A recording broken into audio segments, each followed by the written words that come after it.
Labadiena. Labadiena visi susirinkę mūsų svečiai. Šiandien mūsų šitoje puikioje konferencijoje, tokiam susitikime, gal netgi pavadinkim. Tai prieš pradėdama savo prezentaciją aš noriu pirmiausia turbūt SMK aukštosios mokyklos vardu pasveikinti visus esančius čia, todėl kad esam susirinkę dėl vieno bendro tikslo. Taip, pokyčiai, kurie vyksta šiuo metu aukštojo mokslo sistemoje, ypatingai kalbant apie priėmimo reikalavimus, jie kelia tam tikro nerimo, kaip ir visi pokyčiai, kurie būna. Bet matyt, kad pokyčius norint tą nerimą ir baimį įveikti, reikia tiesiog turėti pakankamai informacijos, reikia tinkamai pasiruošti ir tiesiog padaryti namų darbus, kuriuos reikia padaryti. Ir man atrodo, kad viskas tada įvyksta tikrai puikiai ir mes tada susikaupę pasiekiam visus tikslus, kuriuos norim pasiekti. Todėl šiandien jūsų didžiulis susidomėjimas šitą transliaciją, šituo renginiu rodo, kad tema yra labai aktuali, kad pokyčiai yra svarbus ir aktualūs ir kad mes visi esam suinteresuoti, kuo geriau jiems pasiruošti. Ir mūsų šiandienos tikslas, mūsų kaip SMK aukštosios mokyklos tikslas yra padaryti viską, kad būsimi abiturientai, tiek šių metų būsimi abiturientai, tiek ateinančių metų būsimi abiturientai būtų kuo geriau pasiruošę savo tolimesniam gyvenimo keliui, tolimesniems sprendimams ir ypač jeigu jie nori priimti sprendimą tęsti mokslus toliau skirtingose studijų pakopose, tuo pačiu ir aukštajame moksle. Todėl noriu labai aiškiai ištransliuoti, jog mūsų tikslas yra padėti pasirengti, padėti nusiraminti, padėti atrasti kelią, tokį kelią, kuris būtų pats teisingiausias jums ir būtų, kaip pasakyti, jums pats geriausias. Tai tokia mano įžanga ir prisidedu turbūt prie visų kitų kalbėtojų, kurie kalbėjo prieš mane ir pristatysiu savo temą šiandienos ir trumpai perbėgsiu per pagrindinius akcentus ir žinau, kad vėliau jau studijoje Dovilė turi mūsų studijų vadovę Agnė Kinsi, kuri padės atsakyti dar į kylančius klausimus ir mano prezentacijos metu aš tikrai kviečiu tuos klausimus pateikti, kadangi tikrai tikiu, kad galbūt ne viskas gali būti aišku, nors aš tikrai su komanda stengiamės padaryti kiek įmanoma aiškesnę, sklandesnę prezentaciją, bet tikrai gali kilti tų klausimų, tai drąsiai juos užduokite, drąsiai juos pateikite, mūsų komanda yra pasiruošusi juos visus atsakyti tiek raštu, tiek žodžiu jau studijoje ir tikrai kviečiu. Nei vienas klausimas nėra blogas, nėra šioje vietoje kažkokių blogų klausimų ar neteisingų klausimų. Visi klausimai yra geri. Tie, kurie padės jums nusiraminti, tie, kurie padės geriau pasiruošti, tie, kurie suteiks užtikrintumą, renkantis jums tolimesnį kelią. Tai dėkoju iš anksto už būsimus klausimus mano prezentacijos metu, o aš tada keliauju per pačią prezentaciją. Ir jinai bus sudaryta iš tokių dviejų dalių. Pirmoji dalis bus labai aiškiai, trumpai, koncentruotai ir aiškiai paaiškinta, kasgi keičiasi, kokie reikalavimai keičiasi stojant į aukštąsias mokyklas 24 metais, tai yra sekančiais metais, tai yra kada prasidės jau pagrindinis priėmimas, vasarą.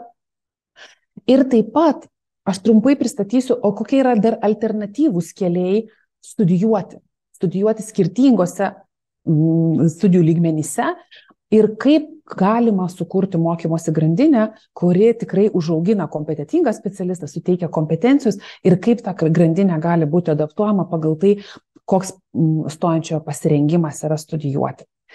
Tai keliauju per savo prezentaciją ir pirmiausia, noriu pristatyti pagrindinį turbūt pokytį, jog 24 metais suvienodėja reikalavimai stojant į valstybės finansuojamas studijų vietas ir į valstybės nefinansuojamas studijų vietas, kitaip tariant, į tas studijų vietas, už kurių studijas moka pats besimokantysis. Tai, žinot, visos studijų vietos yra mokamos ir už visas studijų vietas kažkas apmoka, tik tai vieniems galbūt studijas apmoka valstybė, kiti už studijas turi mokėti savarankiškai. Tai labai svarbu yra, jog dabar reikalavimai yra visiškai vienodi, tiek stojant į valstybės finansuojamas, tiek į valstybės nefinansuojamas studijų vietas. Ir kokiegi tie reikalavimai yra?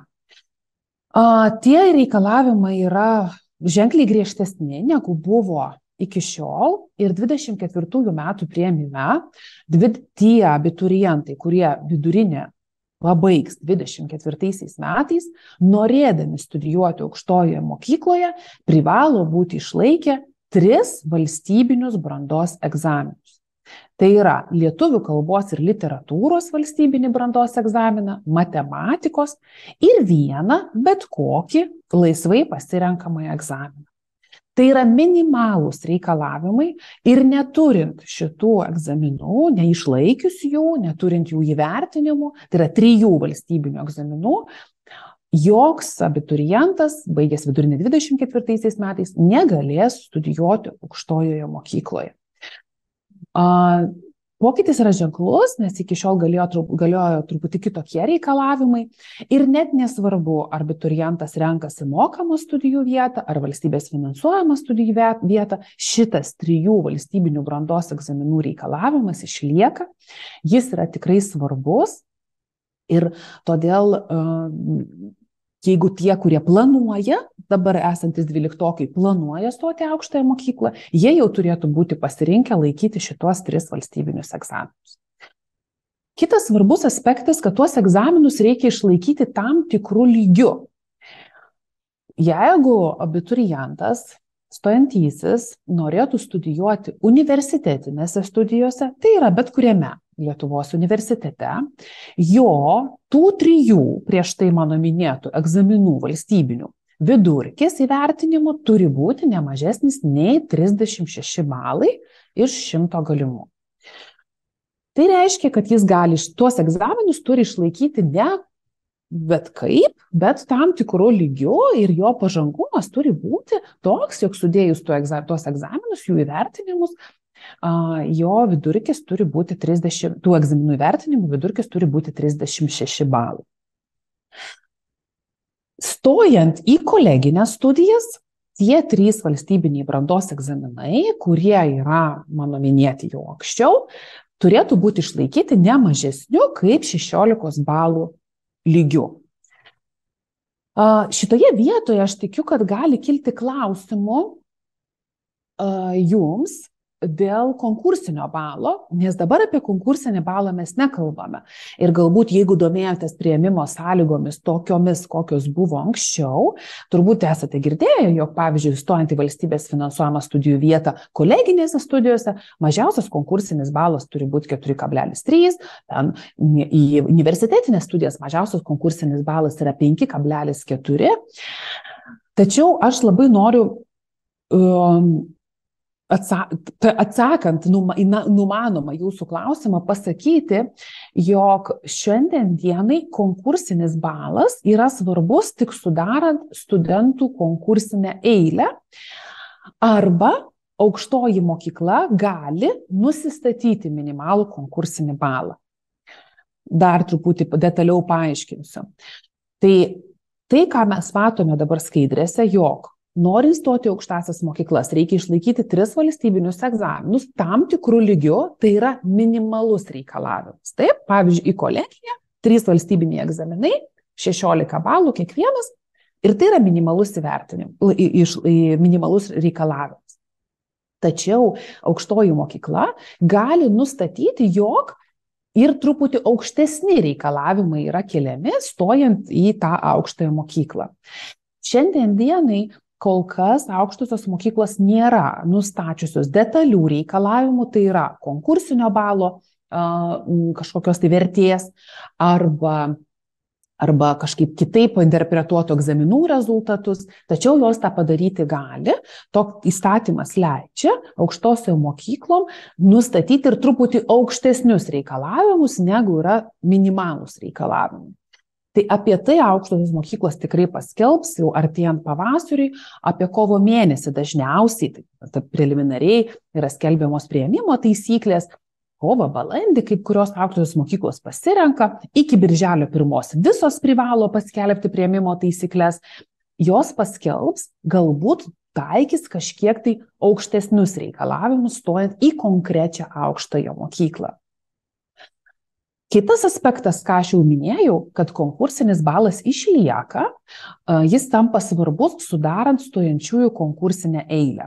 Tai reiškia, kad jeigu abiturientas nori studijuoti, slaugos studijų programoje, jis yra tam slaugos konkursinio balo sandara, kokie dalykai įeina skaičiuojant konkursinį balą.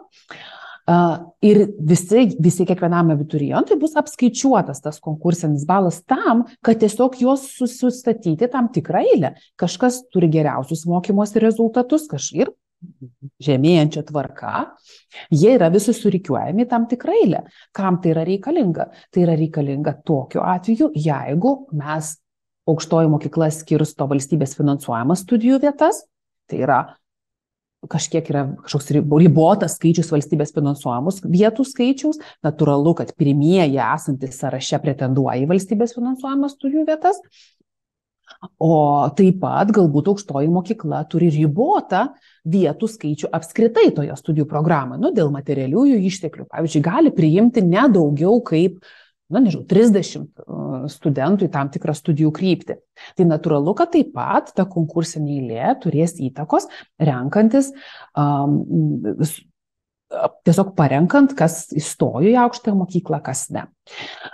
Šioje vietoje norėčiau SMK aukštosios mokyklos vardu pasakyti, kad SMK aukštoji mokykla laikysis minimalaus reikalavimo, tai yra, jog turi būti išlaikyti 3 valstybiniai brandos egzaminai ir jų išlaikymo ir jie turėtų būti išlaikyti ne žemesniu kaip 16 balų lygiu, tai yra tas minimalus reikalavimas. Taip pat mes vertinsime stojančiųjų motyvaciją, tačiau papildomo konkursinio balo nenustatysime. Šiuose reikalavimuose yra tam tikros išimtis. Ir išimtis yra taikomos skirtingais truputėlį aspektais. Tai jeigu stojame į menų studijas, reikės išlaikyti bent 2 valstybinius brandos egzaminus ir matematika šiuo atveju tampa neprivaloma. Norėčiau pasakyti, kad menų studijų taip pat yra skirtingose aukštosiose mokyklose, SMK aukštoje mokykloje taip pat jų yra, mes turim dizaino studijų kryptį ir medijų meno studijų kryptį. Tačiau ne visos aukštos mokyklos turi šitą studijų kryptį ir vertinant bendrą stojančiųjų pasirinkimą, menų studijų kryptis nebūna tikrai pirmam tam pačiam populiariausiam sąraše. Tačiau tie, kurie planuoja savo gyvenimą sieti su menu ir planuoja rinktis profesiją susijusią su menu, tai aš tikrai tas reikalavimas jums galios. Taip pat tie reikalavimai nebus taikomi tiems, kurie įgyja išsilavinimą užsienyje, bei tiems, kurie mokyklas baigė anksčiau negu 24 metais. Tai yra, jeigu šiandien mūsų klauso kažkoks jau abiturientas, baigęs, pavyzdžiui, 23 metais vidurinę mokyklą ar dar kažkada tai seniau, tai jam yra taikomi tie reikalavimai, kokie galiojo jo vidurinės mokyklos baigimo metu. Tai todėl tikrai neįsigąskit, niekas neprašys laikyti 3 valstybinių egzaminų, jeigu jūsų metu, kai jūs baigėt vidurinę mokyklą, tokio reikalavimo nebuvo. Tai reikalavimai atgal negalioja, tačiau šiųmetiniam abiturientam, tie, kurie esate šiandien 12-okai, jums tie reikalavimai jau galios, kuriuos minėjau anksčiau. Ir šitoj vietoj aš norėčiau pereiti prie savo kitos pranešimo dalies. Aš kalbėjau apie tam tikrą mokymosi grandinę ir apie tai, kad turbūt gali taip atsitikti tarp visų čia klausančių, kurie esate čia susirinkę, kad galbūt neplanavote laikyti 3 valstybinių brandos egzaminų, arba jau per vėlų juos pasirinkti, arba tiesiog, kadangi aš suprantu, kad ruoštis laikyti egzaminą reikia tikrai ilgo laiko, čia nėra sprendimas, kurį galima padaryti čia ir dabar, turbūt reikia tinkamai ir ruoštis, ir tiesiog, žinot, kada aš nemaniau, kad tai yra privaloma, aš tiesiog kitur galbūt skiriau savo dėmesį ir ugdžiau savo kitus talentus. Ir tai yra tikrai labai svarbu.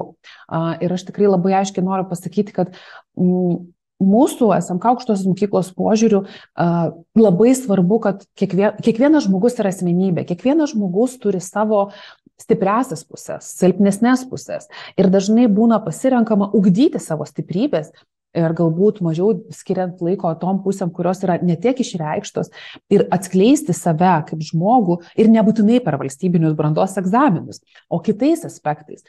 Todėl tikrai tikiu, kad galima rinktis mokymosi, tolimesnį mokymosi kelią ir ne tik aukštojo mokslo studijose. SMK pačias mokymosi pakopas galima suskirstyti tokius 3 lygmenis. Kaip matote šitoje skaidrėje, pačiom aukščiausia pakopa yra aukštojo mokslo studijos, kada yra suteikiamas aukštojo mokslo diplomas ir šiose studijose yra suteikiamas 6. kvalifikacijos lygmuo. Tai jau paminėta, mano buvo, kad norint stoti aukštojo mokslo studijas, reikės tų 3 valstybinių brandos egzaminų, tiek į mokamas, tiek į nemokamas studijų vietas. Tačiau taip pat yra 2 skirtingi mokymosi lygiai kiti, kurie taip pat suteikia galimybę įgyti kompetencijas, įgyti profesiją, parodyti savo ir kitiems, ir ką jūs galite. Taip pat tai yra galimybės, apie kurias dažnai būna mažiau kalbama, bet aš tiesiog noriu jums priminti, kad jos yra. Ir apie trumpojo ciklo studijas, tai yra 2 pakopa po aukštojo mokslo studijų, tai yra 5. kvalifikacijos lygmuo, kalbėjo kolega prieš mane ir tikrai pristatė detaliai, kas tai yra, kokia tai yra naujiena. Ir norint stoti trumpojo ciklo studijas, reikia turėti įgijus jau profesinę kvalifikaciją, tai yra būti pabaigus tam tikrą profesinio mokymo programą ir būti išlaikius pabaigus vidurinę mokyklą, kas yra be abejo. Tai aš tikrai kviečiu ir pasirinkti ir šitą kelią, ir ypatingai, jeigu mes čia turime šitoje mūsų auditorijoje šiandien besimokančiųjų, kurie studijavo profesinėje mokykloje seniau, ar dabar mokosi profesinėje mokykloje, tikrai galima rinktis trumpo ciklo studijas kaip tolimesnį savo karjeros kelią. Ir taip pat profesinio mokymo programos, jos taip pat yra svarbus dedamoji apskritai mokymosi sistemų ir mokymosi grandinėje. Todėl aš tikrai labai kviečiu pasirinkti galbūt ir šitą mokymosi būdą. Norint stoti į profesinio mokymo programas, užtenka tiesiog vidurinio išsilavinimo, egzaminų skaičius nėra privalomas. Tai tikrai irgi tai yra vienas iš tų kelių, kurį gali rinktis abiturientai. Ir dabar keletas trumpų pavyzdžių, tiesiog kokie galimi keliai skirtingos tos mokymosi grandinės. Tai jeigu aš esu pabaigus vidurinį išsilavinimą, esu įgijęs vidurinį išsilavinimą, turiu 3 brandos egzaminus, išlaikęs esu 3 brandos egzaminus, galiu tiesiai stoti aukštojo mokslo studijas, jas užbaigti tinkamai jeigu tai yra koleginis sektorius, per 3 metus ir vėliau jau mokytis toliau doktorantūroje, magistro studijose, gal vėliau doktorantūros studijose. Arba jeigu nebemanau, kad mokymosi keliui galbūt darau pertrauką, tai galbūt tiesiog dirbti pasirinktą darbą, tam tikrą profesiją, kurią įgysiu aukštojo mokslo studijose, pabaigęs bakalauro tam tikras studijų programas. Kitas pavyzdys yra, jeigu kartais aš neišlaikiau 3 valstybinių brandos egzaminų, aš išlaikiau tik 2. Va taip atsitiko. Tai siūlomas kelias būtų toks. Pasirinkti profesinio mokymo programas, įgyti profesinio mokymo diplomą. Per tą laiką, kol mokysitės profesinio mokymo programoje, jos trukmė yra nuo metų iki 2, išlaikyti papildomai brandos egzaminą, vieną, tą tikrai galima padaryti ir mūsų aukštoji mokykla tikrai siūlys tas galimybės pasiruošti papildomai brandos egzaminų, tada stoti į aukštojo mokslo studijas, tai yra bakalauro studijų programą.